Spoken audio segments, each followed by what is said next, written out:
இன்றைய தியானம். இனி அவர் உம்முடைய வாயை நகைப்பினாலும் உம்முடைய உதடுகளை கெம்பீரத்தினாலும் நிரப்புவார். யோபு 8:21. ஆண்டவரும் இரட்சகருமாகிய இயேசு கிறிஸ்துவின் நாமத்தினாலே இந்த கால வேளையில் இன்றைய தியான நிகழ்ச்சியின் வாயிலாக உங்கள் ஒவ்வொருவரையும் சந்திப்பதில் நான் கிறிஸ்துவுக்குள் மிக்க மகிழ்ச்சி அடைகிறேன். பிரியமானவர்களே, இந்த வசனத்திலே யோபுனுடைய ஃப்ரெண்டு சொல்கிற காரியத்தை நம்ம பார்க்குறோம். யோபு பார்க்க வர்றவங்க 7 நாள் அமைதியாக இருந்துட்டு அதுக்கு பிறகு பேச ஆரம்பிக்கிறாங்க. ஒவ்வொரு காரியமாக பேசிட்டு வராங்க. இந்த வசனத்தில் குறிப்பாக இனி அவர் உம்முடைய வாயை நகைப்பினால் உம்முடைய உதடுகளை கெம்பீரத்தினால் நிரப்புவார். ஒருவேளை நீங்கள் எல்லாவற்றையும் இழந்து சோர்ந்து யோபுவை போல சரீரத்திலும் சுகத்தை இழந்து குடும்ப ஆசீர்வாதங்களை இழந்து அப்படியே நீங்கள் உட்கார்ந்துருந்தாலும் இன்னைக்கு கர்த்தர் சொல்கிறாரு, உங்கள் வாயை நகைப்பினால் உங்கள் உதடுகளை கெம்பீரத்தினால் நான் நிரப்புவேன் அப்படின்னு சொல்கிறார். நிரப்புவேன் என்று கர்த்தர் சொல்கிறார். 126 சங்கீதம் 2 வசனத்தை பாருங்க. அப்பொழுது நம்முடைய வாய் நகைப்பினாலும் நம்முடைய நாவு ஆனந்த சத்தத்தினாலும் நிறைந்திருந்தது. அப்பொழுது கர்த்தர் இவர்களுக்கு பெரிய காரியங்களை செய்தார் என்று புறஜாதிகளுக்குள்ளே சொல்லிக் கொண்டார்கள். இஸ்ரவேல் ஜனங்கள் பாடுகிற பாடல்ல கர்த்தர் சீயோனின் சிறையிருப்பை திருப்பும்போது சொப்பனம் காண்கிறவர்களை போல நாங்கள் இருந்தோம். அப்பொழுது நம்முடைய வாய் நகைப்பினாலும் நம்முடைய நாவு ஆனந்த சத்தத்தினாலும் நிறைந்திருந்தது. சிறையிருப்பை கர்த்தர் திருப்பும்போது நம்முடைய வாய் என்ன ஆகும்? நகைக்கும். நம்முடைய நாவு என்ன ஆகும்? ஆனந்த சத்தத்தினாலே அவரை ஸ்தோத்திரம் பண்ண துதிக்க அவருடைய வார்த்தைகள்னால் நிறைந்திருக்கும் என்று கர்த்தர் சொல்றார். அவங்க பாடுற அந்த பாடலை இன்னைக்கு நாம பாடி கர்த்தரை ஸ்தோத்திரம் பண்ண போறோம். அப்பொழுது கர்த்தர் இவர்களுக்கு பெரிய காரியங்களை செய்தார் என்று இஸ்ரவேல் ஜனங்கள்லாம் துதிக்கும் பொழுது புறஜாதிகளுக்குள்ளே சொல்லி கொண்டார்கள் என்று சங்கீதக்காரன் எழுதுகிறான். இதே 126 வசனம் பாருங்க. அள்ளி தூவும் விதையை சுமக்கிறவன் அழுது கொண்டு போகிறான், ஆனாலும் தான் அறுத்த அரிகளை சுமந்து கொண்டு கம்பீரத்தோடே திரும்ப வருவான். எவ்வளவுக்கு எவ்வளவு நீங்கள் கண்ணீரோடு வேதனையோடு கூட இருந்தாலும் இந்த சங்கீதத்தை படிக்கும் பொழுது உங்களுக்குள்ள கர்த்தருடைய ஆவியானவர் மகிழ்ச்சி, சந்தோஷம் உங்கள் ஆத்மாவை நிரப்புவார்.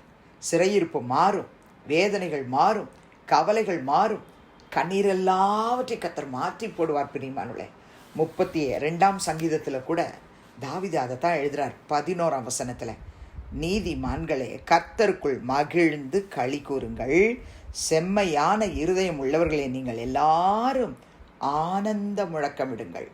கர்த்தருடைய பிள்ளைகளே, நாம் கர்த்தருக்குள் மகிழ்ந்து களி கூற அப்பா எங்களை கிருபை தாங்கன்னு நம்ம ஜெபிக்க போகிறோம். நம்மளால் முடியாது தான். எல்லாத்தையும் இழந்துட்டு இருக்கும்போது எப்படி சிரிப்பு வரும், எப்படி நகைப்பு வரும், எப்படி துதி வரும்னு நம்ம மனசு சொல்லும்.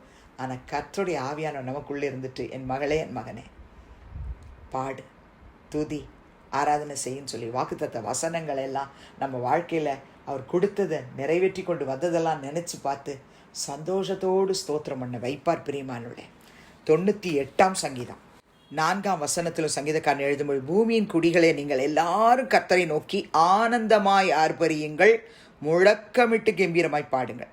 கர்த்தரை நோக்கி ஆனந்தமாய், யாரு? பூமியின் குடிகள் எல்லாரும் முழக்கமிட்டு ஆனந்தத்தோடு கூட ஆர்ப்பரிக்கணும், முழக்கமிட்டு கம்பீரமாக பாடணும். இது கர்த்தர் செய்வார். பிரியமானவர்களே, 100 சங்கீதம் 1 வசனத்திலும் கூட நம்ம அப்படி தான் வாசிக்கிறோம். பூமியின் கொடிகளே நீங்கள் எல்லாரும் என்ன பண்ணணும்?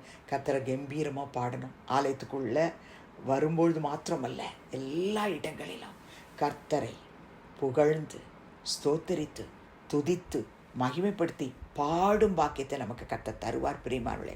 ஏசாயா தீர்க்க தரிசன புத்தகம் 65ஆம் அதிகாரத்தில் 13-14 ஒரு அழகான வாக்கு தத்தத்தை கர்த்தருடைய ஆவியானவர் ஊழியக்காரர்களுக்காக எழுதி வச்சிருக்கிறார். மற்றவங்களுக்கு என்ன நடக்கும்ன்றதையும் எழுதி வச்சிருக்கிறார். அதை வாசித்து நம்ம ஜெபிக்கலாம். ஆதலால் கர்த்தராகிய ஆண்டவர் சொல்லுகிறார், இதோ என் ஊழியக்காரர் புசிப்பார்கள், நீங்களோ பசியாயிருப்பீர்கள். இதோ என் ஊழியக்காரர் குடிப்பார்கள், நீங்களோ தாகமாயிருப்பீர்கள்.